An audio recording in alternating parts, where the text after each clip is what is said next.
live broadcast, blah, blah, blah, blah, blah, blah, blah. Okay, we should be live on YouTube now if you want to check.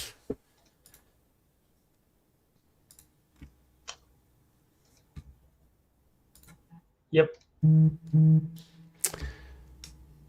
told, yep. Okay, let's see here. Connecting stream software. Let's see what happens. Anybody listening, we're just getting ready here. We're getting ready for the most epic of shows you've ever seen in your entire life. Oh, I just got a notification on my phone, Mike.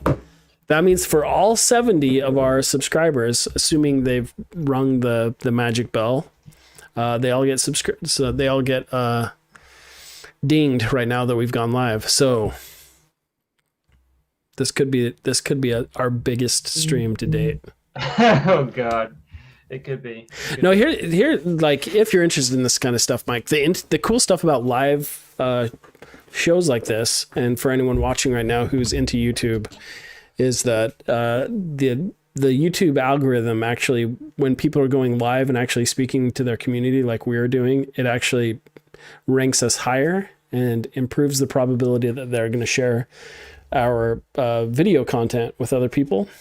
Oh, cool. But the big thing is when you're trying to get monetization as well with YouTube, and they talk about those public watch hours that are so important for that. Okay. Live streams count. So, nice. So theoretically, if we did do a live stream and we had 100 people watching for 1 hour, that would count as 100 watch hours. So by doing live streams is actually a really great way to help promote your content. And because YouTube aggressively pushes live content for people to see. Partly because of the interactability, kind of like Twitch. It's kind of like the Twitch idea that a community that is interacting with their creators are more likely to be involved and stay on stream. So there we go. Little fun fact for you. We should have saved that. We should have saved that for the actual stream because we haven't officially started yet. But what do you think? Should we just rip off the Band-Aid? Are we ready to go, or should we kind of wait for some people to trickle in? No, man, let's do it. Let's do it. Mike is chomping at the bit. Let there be. Here, I want to make sure my chat is up and running a little bit better. I think it is. I'm going to test this out. Oh, I am Blender Noobs.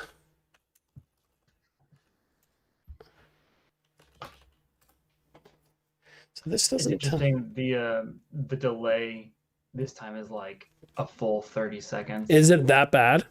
Yeah. Oh no. But you're hearing me in real time because you have your earphones on, right? Of course. Great, because that would make me sad. Here, I'm gonna look at my dashboard. It's like 15 seconds. Yeah. That's not bad. Oh, your channel. That's what I wanted. Hold on. I apologize. 1 second. I promise we'll officially get started. And then this will be just edited the heck out. Maybe if we said something cool in the pre-show, we could splice it back in.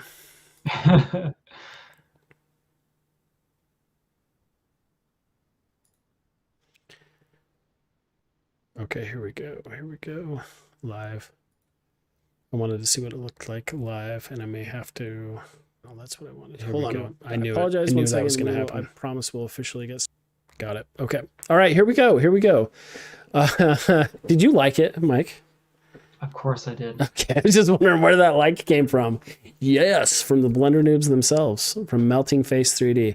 Okay, let's get started. Let's do this. Everybody get ready. We're about to rip off the Band-Aid. We're going to start the most amazing podcast about Blender 3D really the world has ever known and will know. We're it. I don't know if there's anybody treading the breaking new ground like we are in the realm of talking about Blender 3D. And if there is, we will ignore them because we're legit. We're the crap. Okay, we're going to kick off our intro. Love it. Look at that beautiful gleaming cube.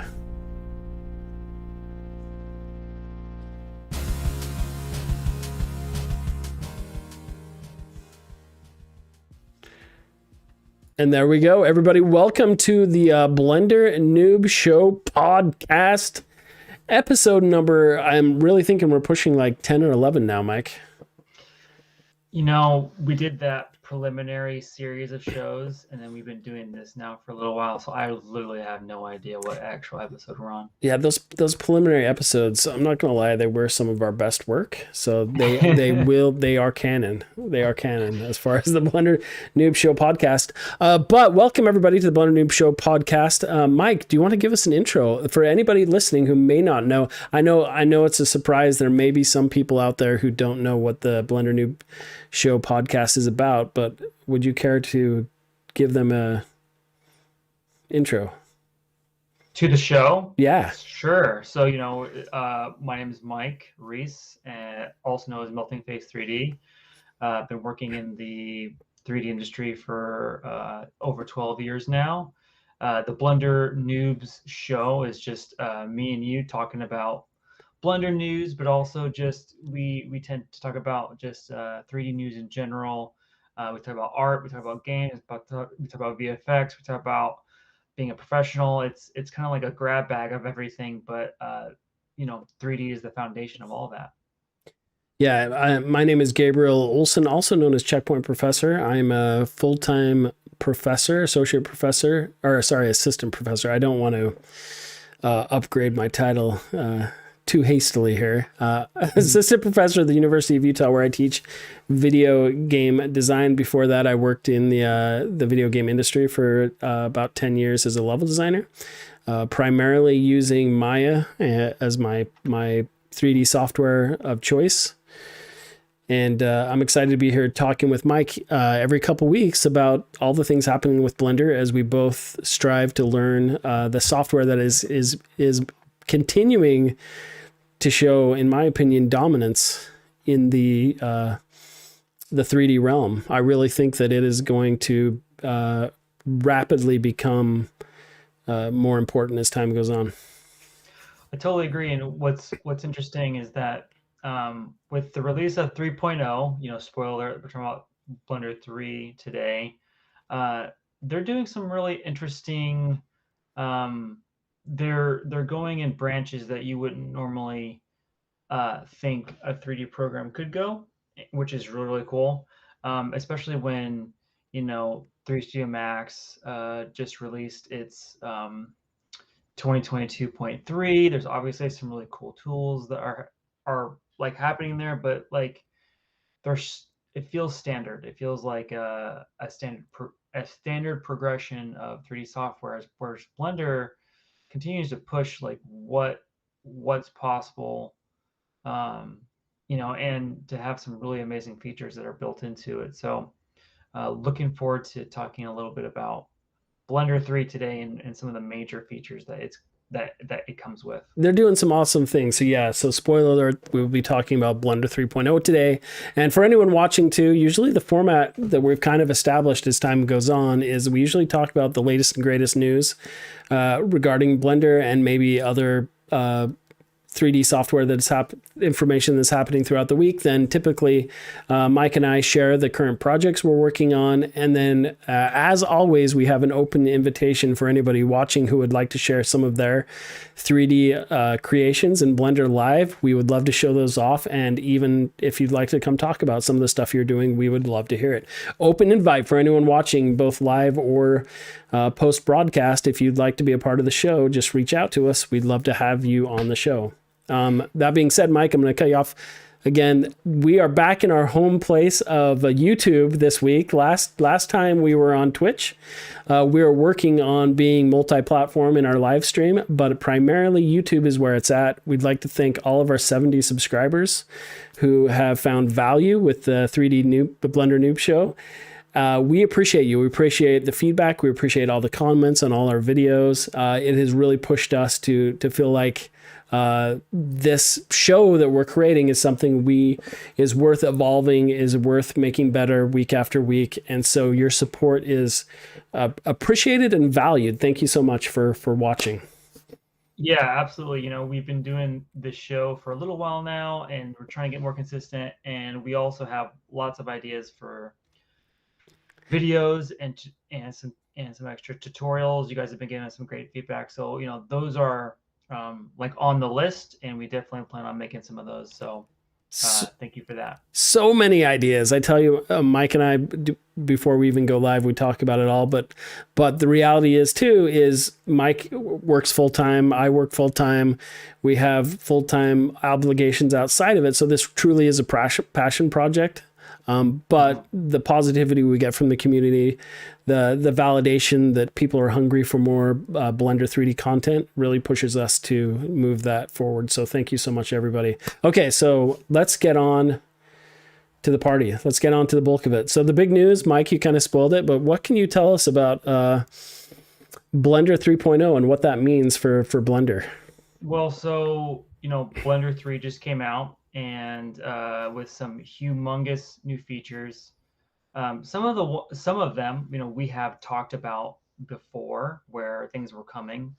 For example, Cycles X, which is humongously faster. If you go to the new features release page, you can see that it is literally 10 times faster in some of these benchmarks, like the barbershop, classroom, monster, Babylon.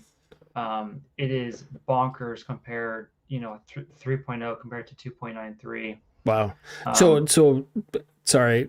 Speaking of Blender noobs, what can you explain to me and the audience what barbershop, Babylon, junk shop, classroom, and monster are? Oh, so those are just benchmarks scenes that you can download for free, so that when you want to benchmark, how long things are taking, Okay. you can download a benchmark scene and compare different hardware, different settings, so that you can get a baseline. So classroom's classic scene. If you plenty of people have seen that. There's some old ones that are not listed here because they're just so old, like the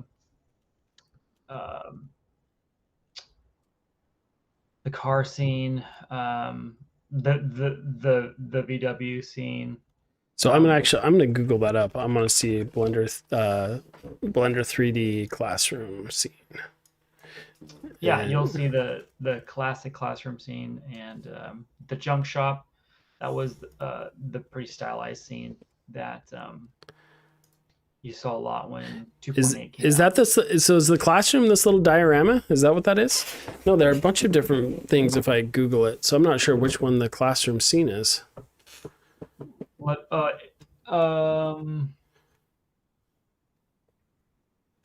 Anyway. Nope. No, it's not. It's not the diorama. It's the one that. Crap. It's not any of those. How would I find out which one it is? Well, yeah. I only say because I'm curious. So if you type in oh, here we go, demo files blender.org. So it's this one. Yes, yeah. They Wow. have the benchmark scenes. Oh, these are the benchmark scenes. Asset demo bundles, Blender splash screens. Oh, this is cool. So this is a bunch of cool stuff too. Anyway, that is it. That is it right here up in the corner. Yep. So very realistic. It's got a lot of good stuff on it. Wonder why it, so I click on the demo folders, it doesn't show that one. But that, okay. Wonder where that file is. Cycles, grease pencil, geometry. Okay, I'm sorry, I'm derailing us. I just really wanted to see what the classroom scene looked like. At least one of them. Okay, so the benchmark is they render out these and see how much faster they are. And as you can see, 3.0 is substantially better. Yeah. They're saying 2 to 8 times faster in real world scenes, which is pretty cool. So that's just rendering. So that's cycles. Mm-hmm. One of the other big improvements is the viewport. So especially using so with the NVIDIA GPUs, which is what a lot of these are done, but they also have, so with the new optics rendering or the updated optics rendering, but even with the AMD GPUs, you're looking at some humongous performance boosts, so that moving around complex scenes with lighting in Eevee or in rendering with cycles in real time, you're going to get much quicker results. All right, I'm gonna play this 25-second video. I want to see. Oh, look at that.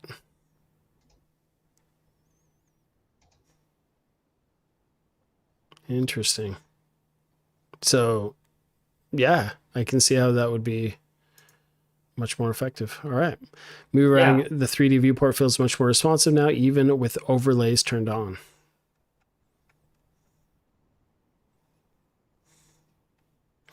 So they talk about the nice noise. Open image denoise was upgraded to version 1.4 with improved detail preservation. A new pre-filter option was added to control the denoising of auxiliary albedo and normal passes.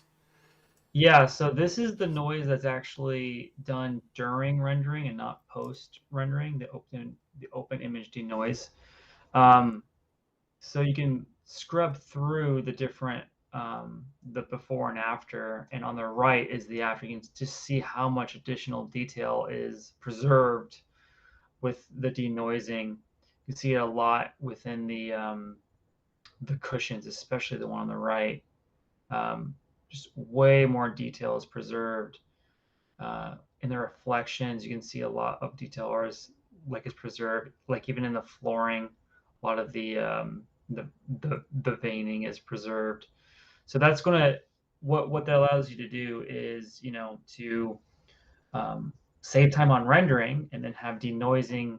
That algorithm will reduce the noise.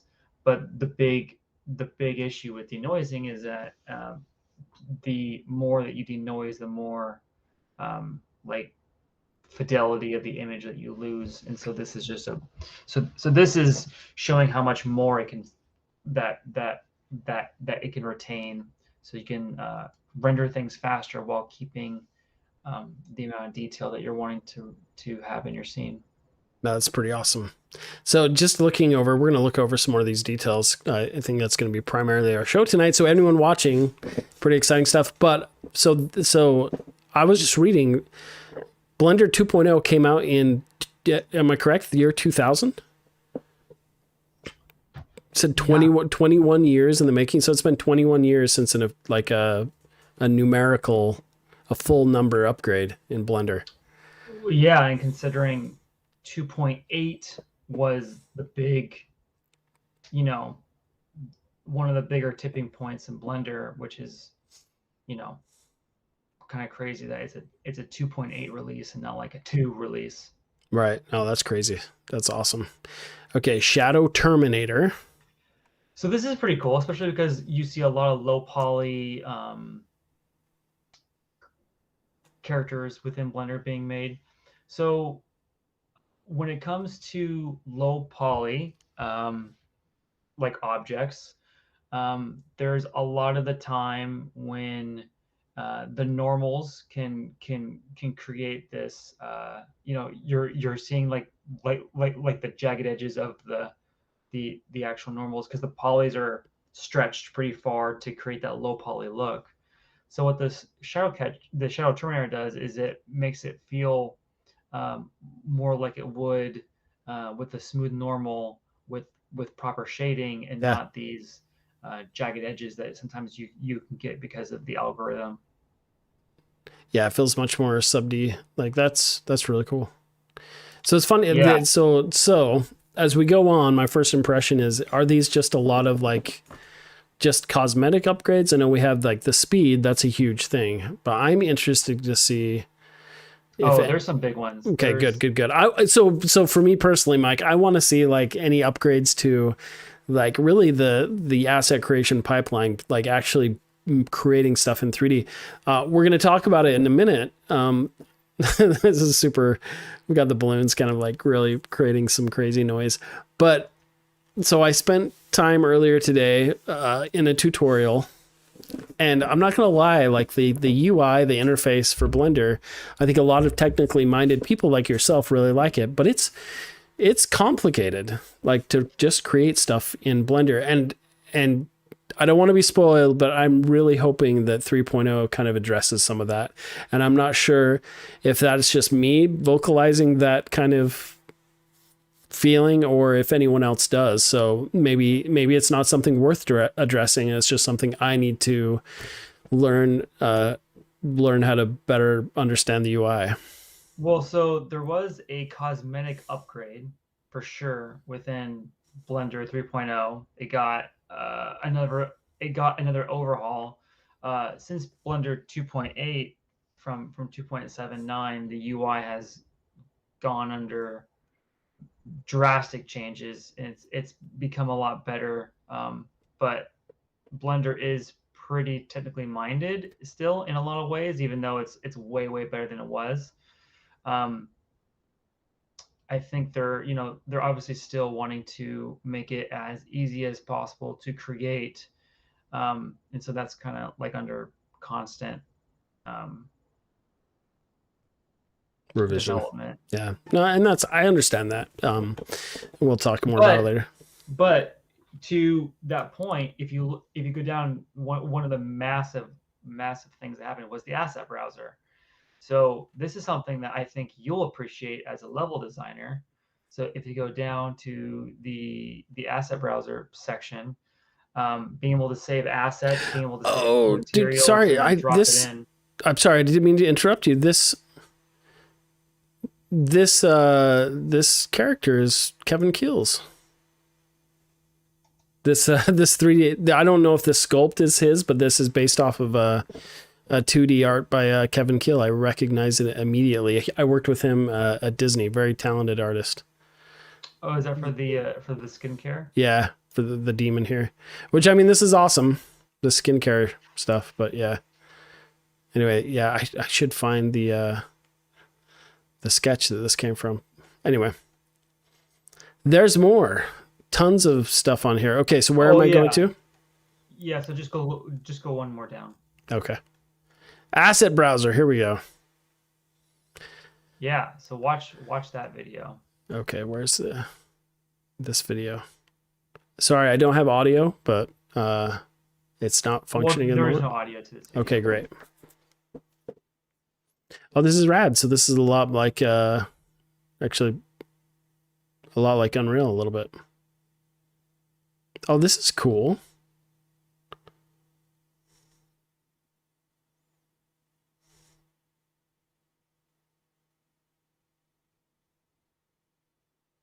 Yeah, so I mean, like asset browsing, reusing your assets, textures, materials in a much more user-friendly and easy way that speeds up the entire creation process. Essentially your kit bashing. Yeah. A whole bunch of stuff. No, this already gives me a lot of ideas. And it Plus, already, so this immediately makes me more tempted to jump back into Blender for my game creation, because I'm testing out a lot of assets, like just to see how they correspond with each other, and the ability to just pull them in, set dress a space really quick from a level design standpoint, and see how things relate to each other, even before popping into Unreal, would be pretty cool. Yeah, absolutely. So that's a big one, right? Having a massive asset browser. And then going, a little bit lower, we're talking about the revamped geometry nodes. They've revamped that to use a new function called fields. Okay. And to tell you the truth, geometry nodes are something that kind of blows my mind and kind of boggles it a bit. And I feel like there's a lot to learn. And they've added so much to it already. Oh, wow.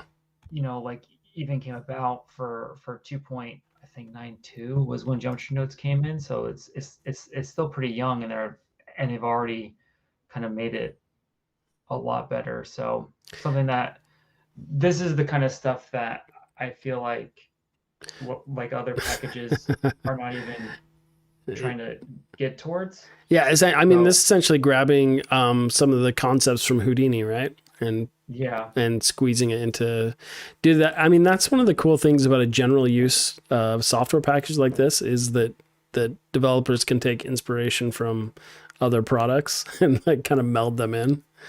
But I wonder how robust it is in comparison to like those dedicated software packages, you know?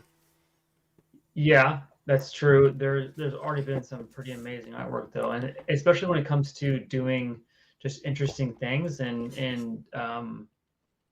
you know, being able to um, put a bunch of plants around a scene, do some, you know, there's just this kind of stuff is fascinating because it allows the foundation of geometry nodes is really powerful. Mm-hmm. It can allow for a lot of different things to kind of just happen. So a lot more needs to be researched into geometry nodes. So definitely some extra stuff there. Yeah, I'm kind of looking at kind of the nodes they use to pull that off. It's super fascinating. Change speed, texture, influence, random values, multiplying textures, getting the coordinates, kind of like creating a animated array. It's kind of fun. That's awesome. It's absolutely nuts. You're going to be able to do a lot more motion graphics type stuff within Blender, I think, here pretty soon, almost like a Cinema 4D situation, but it would be 3D and procedural in a way. So it's like non-destructive. I think that's where things are getting kind of crazy. That's awesome. All right, what else do we have? They're ahead of the curve. Let me see what the curve. That's still in the geometry node stuff. Okay. More nodes, text nodes, materials, instancing. Yeah, just Eevee attributes. Bonkers.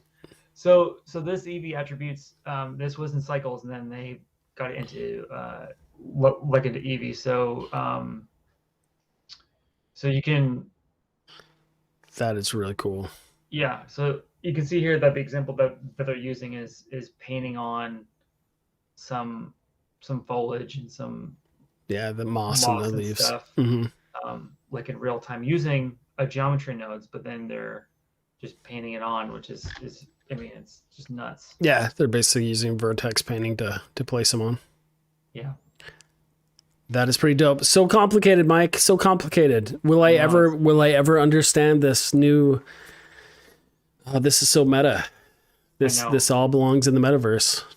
So then, Gabe, if you scroll down a bit more, you'll see past geometry nodes. You'll see a whole user interface section. Oh yes, this is what I'm talking about. Okay, panel roundness. Don't really care, but thank you for adding that though, Blender. But you can see all the additional things that they've done to the UI. Yeah. No, they're trying to make it easier, but with these packages really that are so all-encompassing, it's complicated. It's straight up is complicated. So, and there's a lot to learn. It's different from like a ZBrush where people have trouble with getting used to it. Yep. But like it's pretty simple comparatively. Right, and that's one. Like spoiler alert too. We're going to talk about ZBrush in just a minute. Which, ironically, a lot of people really complain about the interface in ZBrush, and yet I don't have as many complaints about that. Maybe because I didn't have to relearn something to learn how to use that one. It was a kind of the first time thing. Yeah. But so lots of user interface tweaks. Mouse hit size for areas resizing increased. Rework the color. Maybe all these little tweaks will improve my experience. I'm excited to find out. So as we scroll down through that, is there still a ton more to look at? There's a lot more. I mean, they touched on almost every single bit of Blender. But one of the areas that I think you'll find interesting, Gabe, is there's a take control section, which is like a VR section, which I think you should check out. And then the other one is called Strike a Pose. So they have a pose library. Oh, cool. Goes along with their asset library, but now they have a pose library. And then below that, there's some pretty cool stuff with grease pencil, which I think you should still check out. So I think I do need to jump into Grease Pencil, do some art streams, get it working.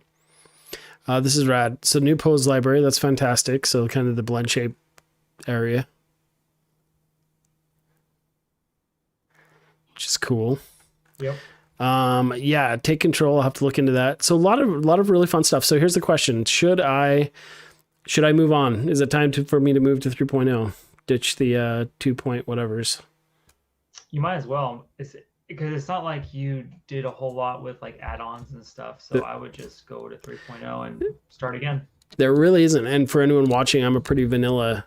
For most software that I use, and I'm probably a little bit weird in this way, I prefer the vanilla. I prefer learning the default, because I always worry that I'm going to hop down to someone else's PC or computer, especially as an educator, and have to work on someone else's machine and not have my preferences. And so I've always been a vanilla. So it sounds like there's really absolutely no reason to jump to 3.0. My biggest reason not to would be performance issues, but it kind of sounds like they've improved on the performance, like drastically, right? Yeah. There's no reason why you should not switch. I mean, crashes are my big thing, which ironically, I have been doing a lot of work back in Maya the last couple of weeks, and it's been crashing like worse than I've ever experienced Maya. Doing weird things, like doing really complex things, like creating a new edge loop on a cube, or opening up the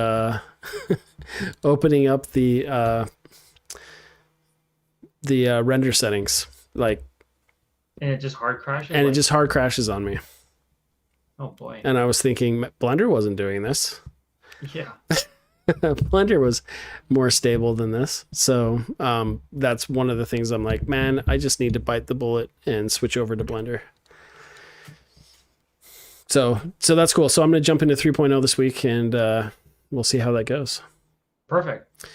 All right. Now on to some more interesting news. Yes. Here we go. Let me pop this up. Here we go. ZBrush. Sorry, not more interesting. Different news. So Maxon purchased ZBrush. That's crazy. What's your first impression, Gabe? So this is fascinating to me, because I remember, Mike, when we were in school, then this was a number of years ago, I know that like Autodesk, I felt like Autodesk was desperately trying to buy Pixelogic, trying to buy ZBrush.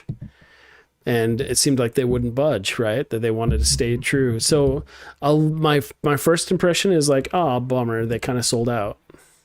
And how will this affect ZBrush going forward? Because it's been such an integral part of the 3D community. Like, it's been a standalone thing. And I know Blender has come a long way with their sculpting tools and everything, but ZBrush is the industry standard when it comes to digital sculpting. So how will this affect it, right? And then I've been reading, like on LinkedIn, other people's conversations, kind of the same thing, but I have never used, like, what's Maxon's 3D platform? Cinema 4D. I've never used Cinema 4D, but I hear the the interface and the usability is fantastic. Yep. Well, I still am unsure how to think. My gut is like, why? Like, I mean, there's money, obviously, being more competitive in the market. Maxon, has Cinema 4D. They have a number of other, pieces of software to complete their package. It's just, for me, it was interesting news. I don't, I liked that ZBrush was, doing it kind of alone. They are the industry standard. So it's like, what kind of confused me is like, I would love to know behind the scenes, like, what are they missing that Maxon provides, right, other than money? So my question, does Maxon have more money than, like, say, Autodesk? Like, my gut reaction too is they didn't take the biggest offer, right? I'm sure they shopped around.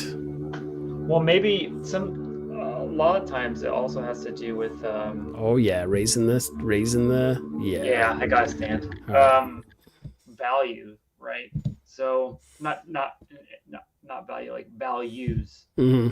So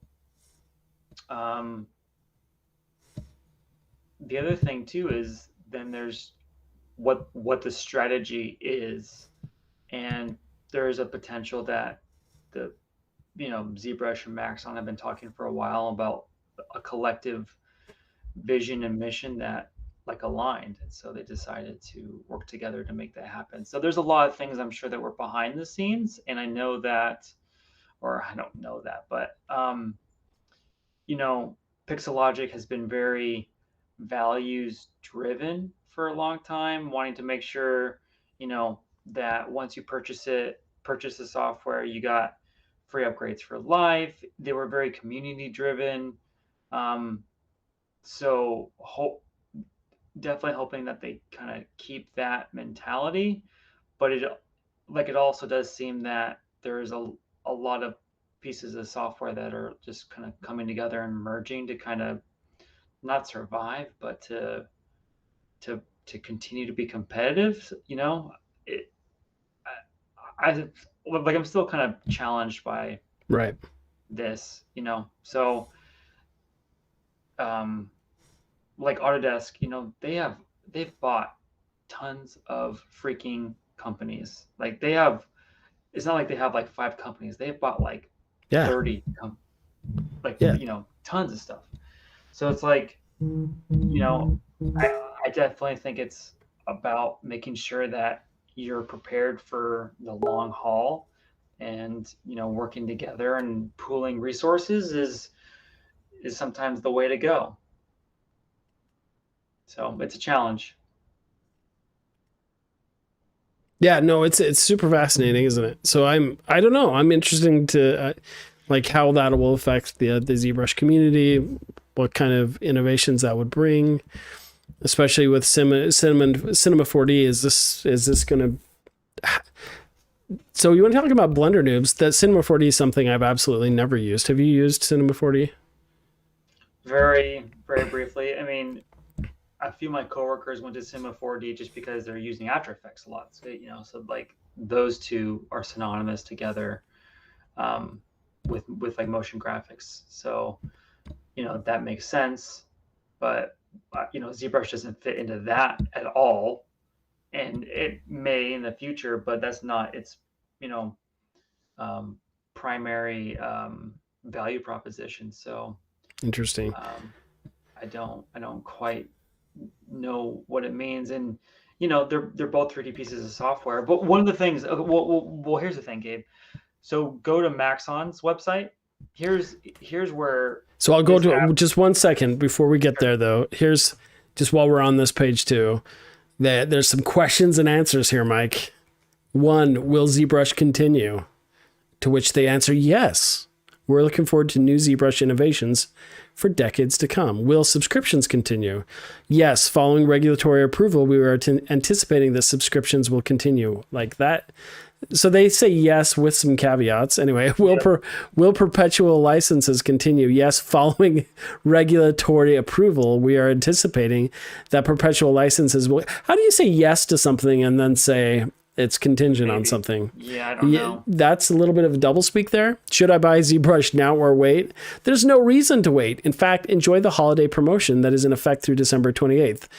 Following some regulatory approval. So I added that last part. I just noticed that and I'm like, that a little bit of double, who knows then, right? Yeah. My gut reaction, first of all, that there's going to be some kind of combining between the two. It's like there's going to be some repackaging. So you can either buy like what's that? I mean, that's the same thing that happened with Adobe and Substance Painter. Right. So there's either going to be a package you buy with Cinema 4D and Pixelogic. They're going to try and entice you with that, or the standalone versions that will probably be a little bit like cheaper, but not as cheap as getting them both together. Right? That's my gut reaction. Okay, so Maxon's website. Yeah, one of the areas that Maxon has been diving into is mobile sculpting. So this makes a lot more sense to me now with ZBrush, and ZBrush Core, that there's going to be a lot of functionality coming to the mobile sculpting field. So if you go to products, Okay. Like again, we're a little bit lagged, so I'm not kind of seeing where you No, are you're exactly. good. So we've got a Maxon 1, Cinema 4D, Redshift, Red Giant Complete, Forger, stuff that I've never really... Forger, yeah, I think that's it, right? Should I click on Forger? Is it Forger? Oh, yeah, it looks like it. You just wait for the lag, Mike. Okay. Prepare yourself. Yeah, and they have their own render engine, so I could see ZBrush now getting, a better render engine kind of built into it. But, with Forger being like the mobile app, I'm sure there's gonna be a lot of features. So like Forger maybe kind of combined with ZBrush Core become, something else. So there is some like areas, but that they're definitely, I think, pushing towards in this realm. So this is making more sense to me as to why like Maxon would go after ZBrush. Oh, totally. Okay. And I think so even ZBrush does have some nice like mobile sculpting stuff too.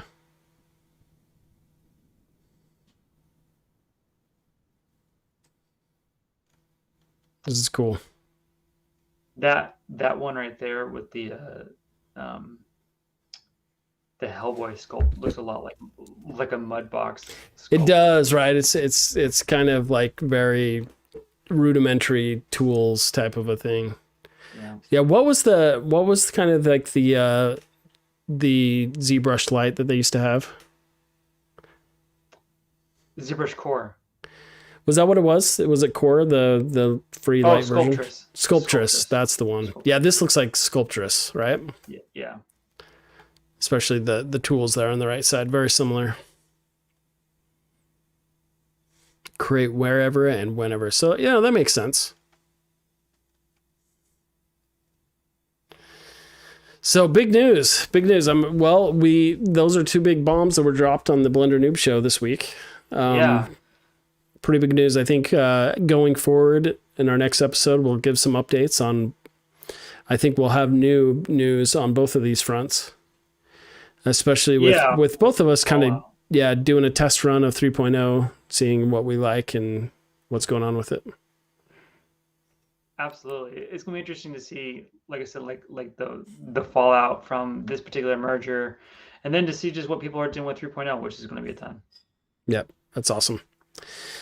All right, Mike, I think so. I was going to share a little bit of the project I was working on, but I think it would be better waited until next time. I think I'm actually going to finish it up in 3.0 for anyone watching. I've been trying to do more bite-sized tutorials to show off, and I'm at the point where I want to show off like a finished little tutorial and talk about maybe even what I thought of a review of the tutorial itself. And kind of share. So what I want to do is kind of share some links to some of the tutorials I've done and kind of maybe even give my opinion on them. But I think it would benefit not only the tutorial community as well as talk about my progress and what I learned from those tutorials as well. But I'm going to hold off. Perfect. That'd be good. I kind of like potentially reviewing tutorials. I think that's good. There's a number of people that do that, but I think reviewing those can help can help them be better. Yep. So for anyone watching, we wish you all the happiest of holidays going forth. And stay tuned, though. Like and subscribe. Follow us. More things are going to be happening. We're going to continue to have more news and especially more progress that we are growing with as we learn and develop our Blender 3D skills. I think there's no reason to stop working on that.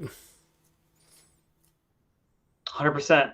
We will. I'm sure we'll see you all in the new year. All right, everybody, we are signing off. We'll see you on the next time. What was our catchphrase again? Did we have one yet? Nope. We'll get it figured out. Blender Noobs signing out. Signing out.